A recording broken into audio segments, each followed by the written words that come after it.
I'm waiting. Number 1। विजय ने अपने childhood से ही एक्टिंग करना शुरू कर दिया था, जहां उन्होंने 10 साल की उम्र में अपने फादर की डायरेक्टेड फिल्म वेत्री में एक रोल प्ले किया था। इसके बाद उन्हें सुपरस्टार रजनीकांत के साथ एक फिल्म में एज अ चाइल्ड एक्टर देखा गया और वहीं रजनीकांत विजय की इंस्पिरेशन बन गए थे।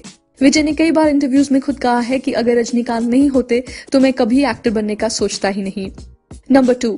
विजय की लाइफ की एक बहुत ही इमोशनल स्टोरी है जो उनके चाइल्डहुड से जुड़ी है। विजय ने अपनी सिस्टर को ब्लड कैंसर की वजह से खो दिया था और उस वक्त उनकी सिस्टर की एज सिर्फ 2 साल थी। विजय उस वक्त 8 साल के थे और उनके लिए वो टाइम बहुत ही डिफिकल्ट रहा था। उनकी मदर ने एक इंटरव्यू में बताया था कि विजय विद्या से बहुत प्यार करते थे और हमेशा उनका ध्यान रखते थे। विद्या के जाने के बाद से ही विजय की पर्सनैलिटी में चेंज आया था, जहां उन्होंने सबसे बात करना ही बंद कर दिया था और वो बहुत शांत रहने लगे थे। आप सब भी समझ सकते हैं कि एक भाई और बहन का इमोशनल कनेक्ट कितना स्ट्रांग होता है और अगर ऐसी ट्रेजेडी किसी की लाइफ में हो जाए तो वो इंसान हमेशा के लिए बदल जाता है। विजय आज भी काफी शांत और सीरियस नजर आते हैं और शायद इसका रीजन उनके बचपन में हुए इस इंसिडेंट से ही रहा हो। नंबर 3। विजय के फादर हमेशा से उन्हें डॉक्टर बनाना चाहते थे क्योंकि अपनी बेटी को खोने के बाद उन्हें लगा कि विजय को डॉक्टर बनके लोगों की लाइफ में कंट्रीब्यूशन करना चाहिए, पर विजय को डॉक्टर बनने में इंटरेस्ट ही नहीं था। उन्होंने अपनी टीनेज से ही डिसाइड कर लिया था कि वो एक एक्टर ही बनेंगे।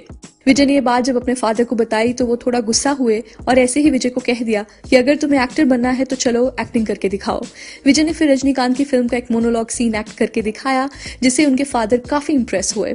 उन्होंने कभी नहीं सोचा था कि विजय एक्टिंग भी कर सकते हैं, पर उस मोमेंट से ही उन्हें भी लगने लगा कि विजय को एज एन एक्टर लॉन्च किया जा सकता है।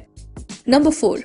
उनके पहले लीड रोल की बात करें तो विजय ने 1992 की फिल्म नलया थिरुप्पु में काम किया था जब वो सिर्फ 18 साल के थे। फिल्म को उनके फादर ने ही डायरेक्ट किया था, पर फिल्म बॉक्स ऑफिस पर फ्लॉप रही। एक फिल्म मैगजीन में पब्लिश किए गए आर्टिकल में तो विजय की एक्टिंग और उनके लुक्स को इतना ज्यादा क्रिटिसाइज किया गया था जिसे पढ़कर के विजय खुद भी रोने लगे थे।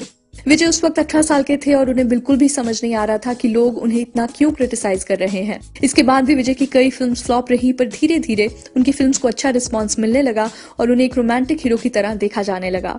विजय जब सक्सेसफुल हो गए तो उसी मैगजीन ने विजय को अपने फ्रंट कवर पे फीचर किया और आप देख सकते हैं कि मीडिया में कितने डबल स्टैंडर्ड्स होते हैं। जब आपका बुरा टाइम चल रहा होता है तो मीडिया आपकी इमेज खराब करती है और जब आप सक्सेसफुल हो जाते हैं तो यही मीडिया आपकी सक्सेस स्टोरी को कवर करने पहुंच जाती है। नंबर 5। विजय की लव लाइफ की बात करें तो वो कहानी भी बहुत स्वीट है। उनकी शादी संगीता सुरोनालिंगम से 1999 में हुई थी, जो इनिशियली उनकी फैन हुआ करती थी। हुआ यूं कि एक फिल्म की शूटिंग के दौरान संगीता विजय से सेट पे ही मिलने पहुंच गई और वहीं से दोनों की दोस्ती शुरू हुई। इसके बाद दोनों ने शादी कर ली। नंबर 6। थलापति विजय का रियल नेम जोसेफ विजय चंद्रशेखर है और उन्हें थलापति का नाम उनके फैंस ने ही दिया है। थलापति का मतलब कमांडर होता है और 1994 की फिल्म रसिकन में उनका नाम थलापति विजय ही लिखा गया था, जिसके बाद से फैंस ने भी उन्हें इसी नाम से बुलाना शुरू कर दिया। नंबर 7। काफी कम लोग जानते हैं कि मिस वर्ल्ड बनने के बाद प्रियंका चोपड़ा ने अपना एक्टिंग डेब्यू 2002 में आई तमिल फिल्म थमिजा से किया था, जिसमें फिल्म के लीड एक्टर थलापति विजय ही थे। ये फिल्म बॉक्स ऑफिस पर हिट रही थी और इसके बाद से ही प्रियंका चोपड़ा को बॉलीवुड में भी कई बड़ी फिल्म्स ऑफर हुई थी। नंबर 8। 2001 की शुरुआत में विजय ने एक्शन मूवीज में काम करने का डिसीजन लिया था और 2004 में आई उनकी फिल्म गिली से प्रूफ हो गया था कि उनका ये डिसीजन बिल्कुल गलत नहीं था।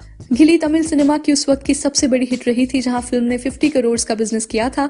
50 करोड़ आज की फिल्म के हिसाब से तो कोई इतना बड़ा नंबर नहीं है, पर 2004 में एक रीजनल फिल्म के लिए 50 करोड़ का बिजनेस करना बड़ी बात थी। उस टाइम ऐसे रिकॉर्ड सिर्फ सुपरस्टार रजनीकांत की फिल्म्स ही बनाया करती थी, जहां उनकी हाईएस्ट ग्रोसिंग फिल्म का कलेक्शन 44 करोड़ था। फिल्म गिली ने जब ये रिकॉर्ड तोड़ा तो विजय को भी एक सुपरस्टार के तौर पर देखा जाने लगा और आगे आने वाले सालों में उनकी हर फिल्म से नए रिकॉर्ड्स बने हैं। नंबर 9। रीमेक्स की बात करें तो थलापति विजय इतने फेमस तमिल एक्टर हैं कि उनकी सभी फिल्म्स को हिंदी में डब किया जाता है और उनकी फिल्म्स के रीमेक भी बनाए जाते हैं। अक्षय कुमार की फिल्म हॉलीडे विजय की फिल्म थुपक्की का रीमेक थी और सलमान की फेमस फिल्म वांटेड भी तभी बनाई गई थी जब प्रोड्यूसर्स ने विजय की फिल्म पोकिरी को देखा था। वैसे तो पोकिरी इससे पहले तेलुगु में महेश बाबू के साथ बनाई गई थी, पर जब प्रोड्यूसर्स ने विजय का तमिल रीमेक देखा तो उसी की डायरेक्टर ने प्रभुदेवा को वांटेड के लिए अप्रोच किया। ये एक बहुत ही अमेजिंग कनेक्शन है क्योंकि उस वक्त सलमान का करियर भी डाउनफॉल पर था और उन्हें एक हिट फिल्म की जरूरत थी। आप सोच के देखिए, अगर प्रोड्यूसर्स ने विजय की फिल्म देखी ही ना होती तो सलमान को वांटेड जैसा स्ट्रॉन्ग कमबैक मिलता ही नहीं। बहुत सालों पहले विजय और कैटरीना कैफ कोका कोला के एड में एक साथ नजर आए थे।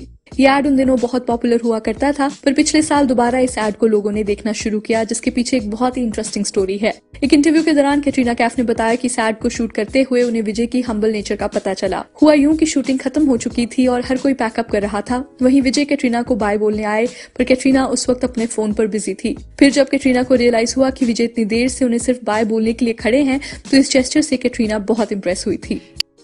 नंबर 12। विजय आज तक सिर्फ एक ही हिंदी फिल्म में नजर आए हैं, और वो भी सिर्फ कुछ सेकंड्स के लिए। 2012 में आई फिल्म राउडी राठौड़ में वो अक्षय कुमार के साथ एक गाने में नजर आते हैं। ये अपीयरेंस उन्होंने प्रभुदेवा के कहने पर किया था, जो उनके बहुत करीबी दोस्त हैं।